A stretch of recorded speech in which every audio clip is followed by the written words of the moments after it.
नमस्कार पेंशनर्स मित्रों, होली की सभी को बहुत बहुत शुभकामनाएं।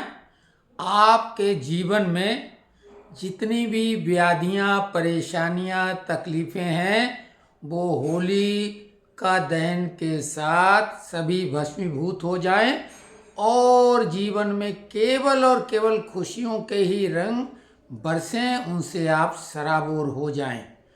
तो आज बेहद महत्वपूर्ण जानकारियां जो हमसे अपेक्षित हैं, क्योंकि कहीं न कहीं कुछ कारणों की वजह से, एक तो स्वास्थ्य गड़बड़ था, दूसरा जो लोगों ने कुछ कमेंट्स किए, स्वाभाविक है कई बार दिल को लगते हैं, और जो हमारे सपोर्टर हैं हमें लगता वो होली के उत्सव में व्यस्त थे, उन्होंने कोई उस पर प्रतिक्रिया नहीं दी, तो थोड़ा सा मन जरूर हमारा विचलित हुआ था और हमें लगा था कि अब ये प्लेटफार्म ही छोड़ दें।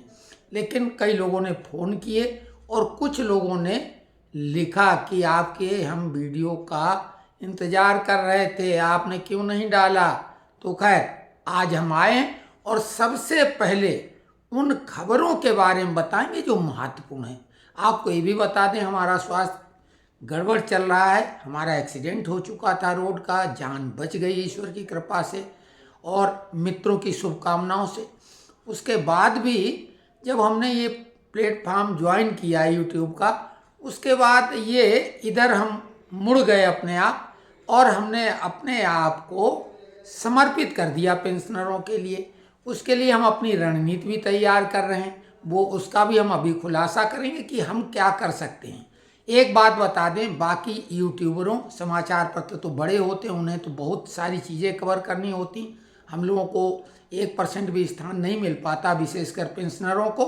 श्रमिकों की खबर आए दिन आती रहती हैं, लेकिन वो सक्षम होते हैं, उनका नेतृत्व नेशनल काउंसिल तक प्रतिनिधित्व करता है और वो धरना प्रदर्शन ये सब करते हैं, उनमें एकजुटता भी है, वो एक साथ होते हैं। पेंशन बिखरे हुए हैं, जितने पेंशनर हैं वो अपने गांव में, शहर में एकाकी जीवन जीने लगते हैं, और जो ग्रुप भी हैं वो बहुत छोटे हैं। ये तो सोशल मीडिया को हमको धन्यवाद देना चाहिए, जिनकी वजह से हम एकजुट हो पा रहे हैं, और इसी सोशल मीडिया के आधार पर हमने एकजुटता बनाकर अपनी बात को वजनदारी से सरकार के सामने रखने के लिए प्लान बनाया।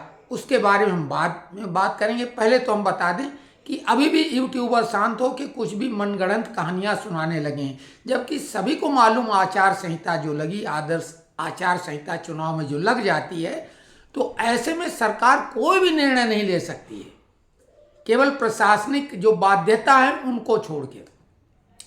तो जैसे कि हमने आपको बताया था, पहले हम बता दें कि डीए वृद्धि से शुरुआत की थी, और हमारे एक भी वीडियो में डीए वृद्धि के बारे में 100 में 100 नंबर हमें मिले, क्योंकि हमने सही बताया, बाकी सभी लोगों ने नहीं ऐसा बता पाया।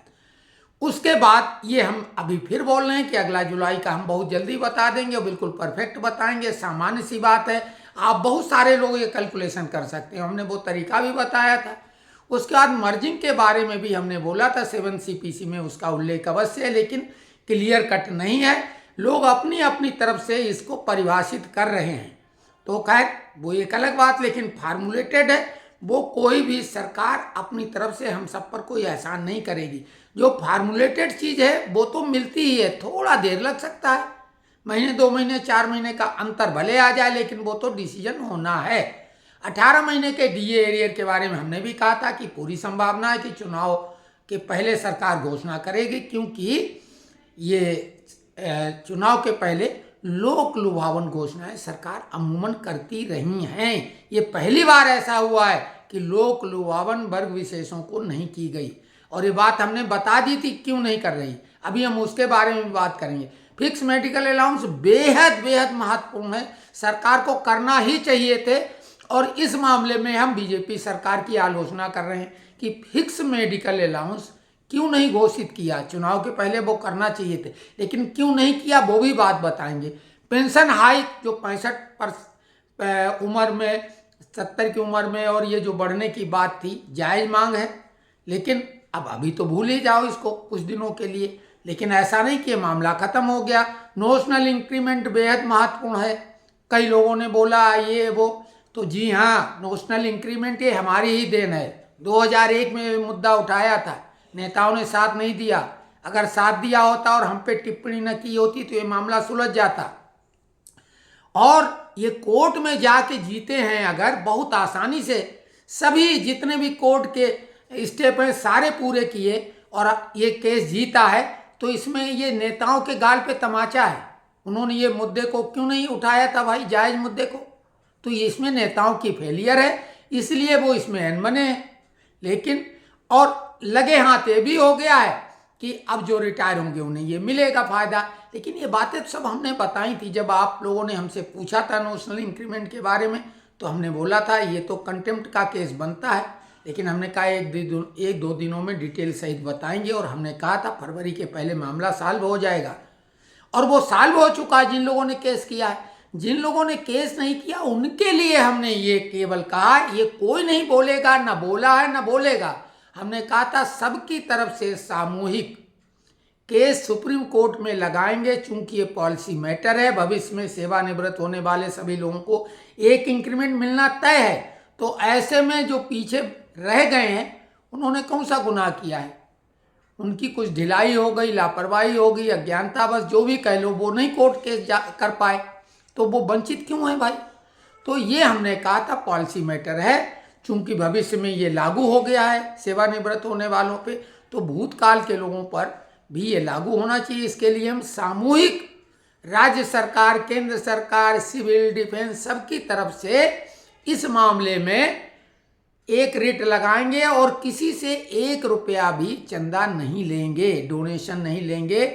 हालांकि ये डोनेशन नहीं, कंट्रीब्यूशन शब्द है, लोगों ने इस्तेमाल किया, ऑफर भी किया, लेकिन हमने बोला नहीं, लेकिन धैर्यपूर्वक काम करेंगे। ये ऐसा तो है नहीं सुप्रीम कोर्ट में हम लोग जाएं और बड़े बड़े नेताओं और अभिनेताओं की तरह हमारी सुनवाई तत्काल हो जाएगी, संभव नहीं। और हमारे पास कोई इफरात पैसा नहीं है, हमारी गाड़ी कमाई का ही पैसा है, एक पैसा भी इधर उधर का नहीं है। तो जो हम पैसा खर्च करेंगे उसका उपयोग भी तो होना चाहिए, ये थोड़ी कि पैसा फेंक दिया हमारे पास इफराद है। तो उस मामले में आश्वस्त हमने किया था आपको। लेकिन जब लोग टिप्पणी कर देते हैं ऊट पटांग, ऐसा लगता है जैसे हमारा कोई फायदा नहीं। हमने न तो केस किया, हमको ऑफर किया था, और हमारी पृष्ठभूमि जो परिवार की है, हमारे ज़्यादातर रिश्तेदार वकील ही हैं, लेकिन हम उनसे भी नहीं कह रहे कि हमारा केस लड़ लो। देखिए, तो हम अपनी क्षमता का इस्तेमाल आप लोगों के लिए करेंगे, हम कोई अपने रिश्तेदार की दम पे बात नहीं बोल रहे हैं, और स्वयं का जो ज्ञान है उसके आधार पे बात करते हैं। तो नोशनल इंक्रीमेंट के मामले को हमने बहुत महत्व दिया, और ये सब लोगों से हमने एक तरह से वायदा किया कि हम ऐसा करेंगे अगर सरकार अपनी तरफ से नहीं करती है तो। लेकिन अब चुनावी आचार संहिता के दौरान ये क्यों नहीं सब किया? इसके अलावा महत्वपूर्ण मामला था 8वां पे कमीशन, हमने मना किया था, ऐसा सरकार नहीं करेगी।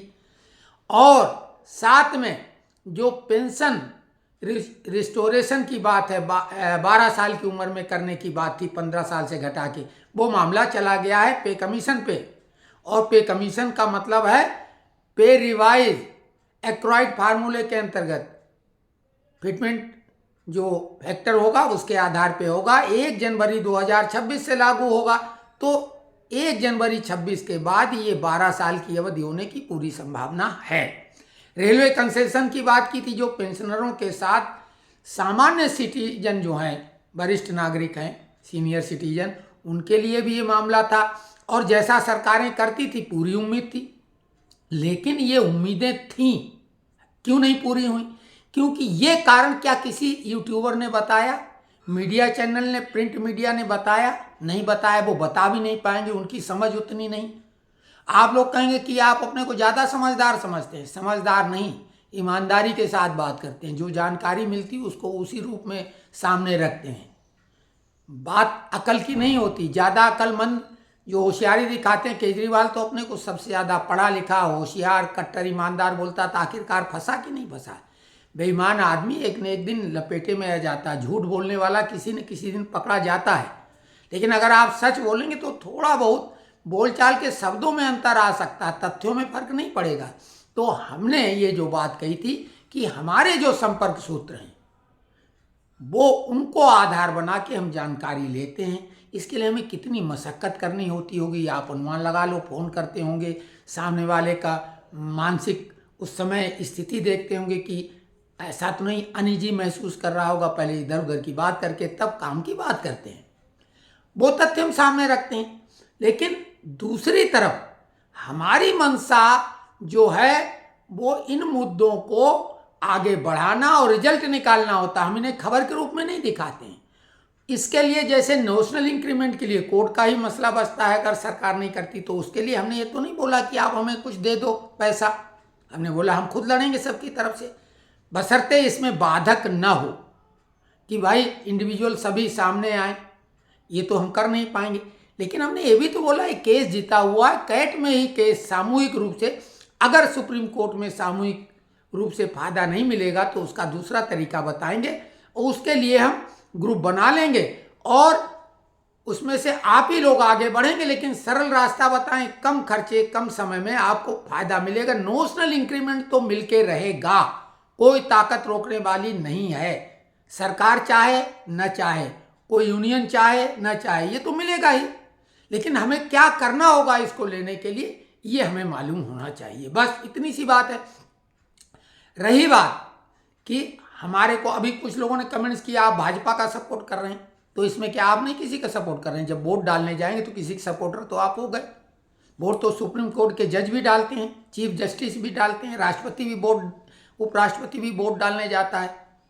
तो वोट जब डालोगे तो आप किसी पार्टी से कहीं ना कहीं आप अपना जुड़ाव महसूस करेंगे, उसकी रीति नीति को आप पसंद करेंगे। तो हम भाजपा को पसंद करें, इसमें किसी क्या दिक्कत। लेकिन हमने तो ये बार बार कहा कि बिना किसी धर्म, जाति, संप्रदाय, भाषा, पढ़ाई लिखाई, पोस्ट के भेदभाव के लिए, बिना पेंशनर्स भाई भाई, ये हमने बोला। उस मामले में कोई हमारे दिमाग में ऐसी बात है ही नहीं कि पेंशनर अगर किसी दूसरे धर्म का है, जाति का है, गरीब है, छोटी पोस्ट का है, कोई फर्क नहीं पड़ता, या बड़ी पोस्ट का है तो भी हमारे लिए कोई मायने नहीं रखता है। हम किसी के दबाव में भी नहीं आते हैं। जो लोग हमें जानते हैं अच्छी तरीके से वो जानते हैं। और आज भी जो बहुत बड़े अधिकारी हमारे संपर्क में थे, वो कई लोग हमारे जुड़ाव में हैं, उनसे भी हमें जानकारियां मिलती हैं अभी भी। तो वो मित्रवत हैं, कोई न छोटा न बड़ा, न हम किसी को छोटा मानते हैं न बड़ा मानते हैं। रही बात, तकलीफ तो होती है। हम ईमानदारी से कोशिश करें, लोग टिप्पणी ऐसे करें जैसे कि हम कोई बेवकूफ़ बना रहे हैं। हाँ, ये जो हम बकबक करते हैं, इस बकबक को पूरा अगर नहीं सुनेंगे तो परिणाम भी पूरा नहीं मिलेगा। आधा अधूरा वीडियो देखेंगे और जो उसमें हम पूरी बात बताते वो सुनते नहीं, और फिर वो आधी सुनी हुई बात को हम पे थोप दिया जाता है। हम ही एक मात्र ऐसे व्यक्ति हैं जिन्होंने बताया था कि सरकार ऐसा कोई निर्णय बड़ा नहीं लेगी कर्मचारी या पेंशनरों के लिए, क्योंकि जिनको जय जवान जय किसान बोलते हैं, तो जय जवान तो शांत रहते, वो तो आंदोलन करते नहीं। लेकिन ये जय किसान जो हैं, इसमें तमाम देसी विदेशी जो शक्तियां इस देश को बर्बाद करना चाहती हैं, वो उनमें घुस गई हैं। उनको वो फंडिंग करती हैं, उनके वो क्या कराना चाहती हैं, तोड़ फोड़ और उपद्रव, तो वो किसानों में घुसे हुए हैं। किसानों का जिस तरह का आंदोलन चुनाव के ठीक पहले प्रायोजित किया गया था, ध्यान दो, प्रायोजित, हमने कहा था अब सरकार कोई भी कर्मचारियों के हित वाली घोषणा नहीं करेगी, क्योंकि हम तो संपर्क में थे। हम कोई गूगल गुरु से पूछ के या कोई अखबार पढ़ के नहीं बात बताते हैं। तो ये बात हमने कही थी। जो निर्णय बिल्कुल लिए जाने वाले थे, जैसे fix medical allowance, railway concession, national increment का सरकार निर्णय नहीं लेने जा रही थी, वो कोर्ट के भरोसे अभी था, ये बात सही है। लेकिन फिक्स मेडिकल अलाउंस और रेलवे कंसेशन वाला निर्णय सरकार बिल्कुल लेने जा रही थी। वो निर्णय इसलिए नहीं ले पाई क्योंकि अगर पेंशनरों के लिए या कर्मचारियों के लिए निर्णय लिया जाता तो किसान और उग्र हो जाते, क्योंकि किसानों ने कर्मचारियों का, पेंशनरों का हवाला दिया था कि उनका तो डीए के साथ वेतन और पेंशन वृद्धि होती रहती है, उनके लिए पे कमीशन भी आता है। तो ऐसे में आप ये ध्यान दो कि सरकार कैसे कर सकती थी। अब लोग बोले कि हम भाजपा को वोट नहीं देंगे, ये सरकार वापस नहीं आएगी, 10 करोड़ वोट घट गए, कोई बोला 5। भाई ये आप जानो, इसके लिए हमने कहाँ रोका। लेकिन आप तरीके सलीके से सरकार की भी आलोचना करें, हमारी भी करें। हमने एक बात का चैलेंज दिया था कि कोई भी मुद्दा वो जो भाजपा जवाब नहीं दे रही है और आप चाहते हो कि ये इस मामले में फंसे हुए हैं या डरे हुए हैं, तो हमने बोला था हम जवाब देंगे, हमारे पास सभी प्रश्नों के उत्तर हैं। एक व्यक्ति ने लिखा, अब नाम उनका नहीं ले पा रहे हैं और क्योंकि नाम में कुछ कंफ्यूजन है, नहीं तो लेने में भी डर नहीं है। उन्होंने बोला भाई आप भाजपा से टिकट क्यों नहीं ले लेते हो, चुनाव के लिए इतने बड़े जानकार हो ये हो। तो हमने उन्हें बताया जो कि हकीकत की 89 में, ध्यान से सुनो, 89 में भाजपा की टिकट हमने एमएलए का चुनाव लड़ने के लिए प्राप्त की थी 89 में, 1989 में, और बहुत सहजता से टिकट मिली थी, क्योंकि जो उस जमाने में कोई ये टिकटें बिकती नहीं थी। वो टिकट मिलने के बाद हम चुनाव नहीं लड़ पाए। रीजन था हमारा त्याग पत्र, रिजिग्नेशन, समय पे मंजूर नहीं हो पाया। अधिकारियों ने बोला संभव नहीं है कि फटाफट रिजिग्नेशन हो जाए, बैक डेट से भी हम कुछ दिन पहले ही ले सकते हैं, 90 दिन का टाइम रहता, आपको मालूम है। तो कुछ दिन, उस समय मैनुअल सिस्टम था और आज भी नहीं संभव है तत्काल, और उस समय लड़कपन था हमारा, हम जोश में गए, बहुत कुछ कोशिश की, सफल रहे, लेकिन चुनाव नहीं लड़ पाए। और हम रिटायरमेंट के बाद जो योजना बना रहे थे, हमने एक विधिवत पार्टी का गठन किया था, उसका रजिस्ट्रेशन भी कराने की तैयारी कर चुके थे। हमारा एक्सीडेंट हो गया। एक्सीडेंट होने के बाद आदमी जब शारीरिक रूप से कमजोर होता है तो मनोबल गिरता है, और साथ में जब मोदी का अभ्युदय हुआ 2014 में, तो हमने मान लिया कि हम तो जर्रा हैं, जो हम चाहते हैं उससे कई गुना ज़्यादा मोदी जी करने में सक्षम हैं। इसलिए चूंकि राजनीति में जाके कोई फायदा कमाने का विचार नहीं था, तो इसलिए हमने वो इरादा छोड़ दिया। लेकिन अभी भी वो राजनीति के जो पैतरेबाजी जानकारी, लेकिन सटीक और सच्ची, कोई मिलावट वाली नहीं। लेकिन आज के दौर में कौन मानेगा, अरविंद केजरीवाल ने वही तो गलत काम कर दिया कि कोई सच्चा आदमी भी जाएगा, बड़ी बड़ी बातें करेगा, तो लोग अरविंद केजरीवाल की वजह से बोलेंगे ये भी नाटक कर रहा है, भरोसा नहीं कर पाएगा। इसलिए हम बात कर रहे हैं, मोदी जिस हद तक मेहनत कर रहे हैं और बिना कुछ, अब मोदी पे अगर कोई भ्रष्टाचार का आरोप लगाए तो ये तो सूरज पे थूकने जैसा होगा। जो व्यक्ति अपने सगे भाई, अपने भाई भतीजों को कुछ भी नहीं कर रहा है, वो अपने आवास तक में कभी नहीं बुलाया, वो व्यक्ति किसी थर्ड पर्सन के लिए क्यों कुछ करेगा? भाई सोचने की बात है। खैर, वो हमें किसी की सफाई नहीं देना, ये तो हमारी व्यक्तिगत पसंद और सोच है। आप क्या सोचते हैं आप जानो। पेंशनर होने के नाते हम पेंशनर लोगों के लिए लगे हुए हैं। और आपको ये भी बता दें, ये जितने मुद्दे चर्चा में आए हैं, बिना चर्चा के सरकार तक सही ढंग से, सही माध्यम से, आपको मालूम है सरकारी डिपार्टमेंट में एक शब्द होता है थ्रू प्रॉपर चैनल, द्वारा उचित माध्यम। तो जब तक उचित माध्यम से, उचित ढंग से आपकी कोई मांग सरकार तक नहीं पहुंचेगी, वो क्यों मानेगी? हमने उसका एक तरीका ढूंढ रखा है, उस तरीके पे चर्चा करेंगे अगले वीडियो में, कल वाले में। अगर कल वीडियो बनाए तो, नहीं तो परसों बनाएंगे, क्योंकि कल होली है, हो सकता है लोग आ जाएं, हमें समय ना मिले, तो उसमें बताएंगे कि हम क्या करेंगे। लेकिन इसके लिए अगर आप इस ग्रुप को मजबूती प्रदान करेंगे तो हमारी बात में वजन ज़्यादा होगा। लेकिन हम आपको सारी बातें पहले से बताएंगे, देखो ये तरीका है सही और ऐसा हम करेंगे, और हमारे किसी भी तरीके में कोई भी चालाकी, मक्कारी नहीं होगी, क्योंकि हम कोई भी उस टाइप के नेता नहीं हैं। हमने अपने लिए कुछ नहीं किया, हमें बहुत अवसर मिले, दिए गए, ऑफर दिए गए, मना कर दिया। अब तो हमें सिर्फ ऊपर जाके अपने पाप पुण्यों का हिसाब देना है। हम गलत काम को पाप मानते हैं, तो हम आप लोगों को पूरी रणनीति बताएंगे इन मुद्दों को हासिल करने के। क्योंकि जितने भी ये मुद्दे हैं, चाहे DAR जो बढ़ता है वो तो कोई बात ही नहीं, फार्मूलेटेड है। मर्जिंग की बात है, वो भी करीब करीब फार्मूलेटेड है। 18 महीने का DA हमारा हक है, कब मिलेगा, कैसे मिलेगा, हम बताएंगे और दिलवाएंगे। फिक्स मेडिकल अलाउंस बिल्कुल हक है, बहुत बड़ी बात है, बिल्कुल मिलेगा, दिलाएंगे। अगर नहीं मिलेगा, अगर न दिला पाए तो कहना। जहाँ तक पेंशन वृद्धि, वो भी मिलने वाला है। 8वां पे कमीशन की जरूरत ही नहीं, सरकार ने मना किया, कोई बात नहीं, रेलवे कंसेशन भी आगे मिल सकता है। लेकिन अगर रेलवे में बहुत बड़ा सुधार होता नजर आ रहा, एक्सीडेंट फ्री हो रहा, तो उसके लिए भारी खर्चा करना पड़ रहा, तो उसमें ये उतना महत्वपूर्ण मुद्दा नहीं है। हाँ, जो रिस्टोरेशन है 12 साल वाला वो 26 में हो जाएगा।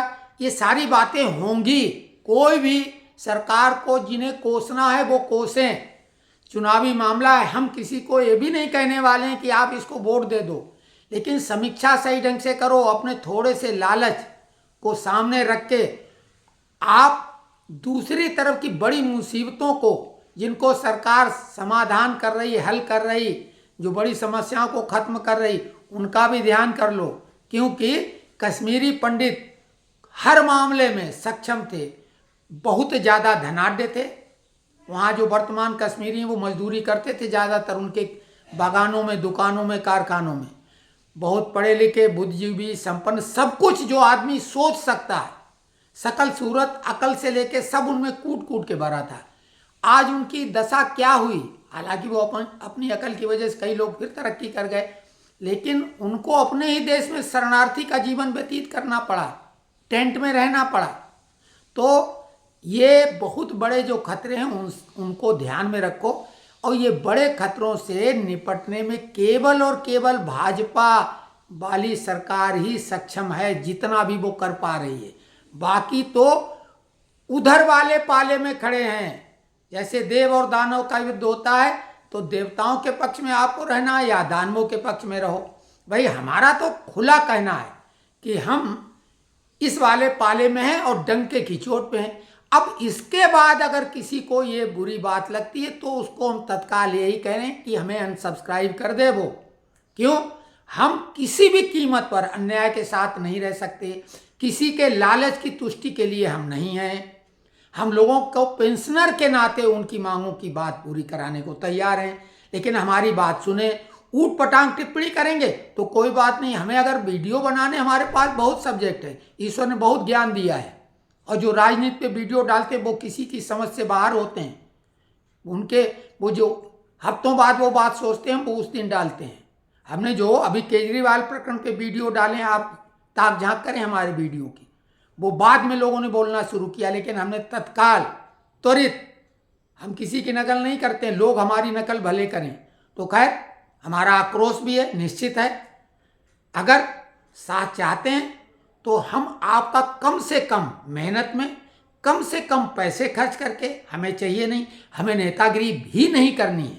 हाँ, ये प्लेटफॉर्म अगर मजबूत होगा तो हमारी आवाज़ में दम पैदा होगी।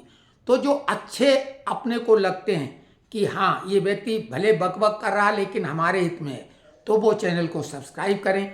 जिन्हें लग रहा है ये बेवकूफ़ है, बकवास कर रहा है, वो अनसब्सक्राइब कर लें। तो इससे ज़्यादा स्पष्ट कुछ नहीं। पुनः होली की बहुत बहुत शुभकामनाएं। होली शब्द अंग्रेजी में पवित्र भी होता है, तो पवित्र मानसिकता रखें। जितने मन में कलुष हैं, द्वेष हैं, घृणा है, वो सब होलिका के साथ दहन करा दें और मन में सिर्फ प्यार रखें, प्यार के रंग छलकाएं और अपनी जीवन को रंगीन बनाएं, ब्लैक एंड वाइट मत बनाएं। हम लोग उस उम्र के पायदान पर हैं और इतने ईश्वर ने सक्षम बनाया इस जन्म में कि हमको पेंशन मिल रही है, हम किसी के अधीन नहीं हैं। आनंदित जीवन बिताएं, जितने भी जीवन के रंग हैं सब रंगों का आनंद लें, लेकिन सामाजिक मान मर्यादा के दौर में होली मनाएं, लेकिन प्यार के साथ और अच्छे भाव से। तो पुनः सबको बहुत बहुत होली की शुभकामनाएं।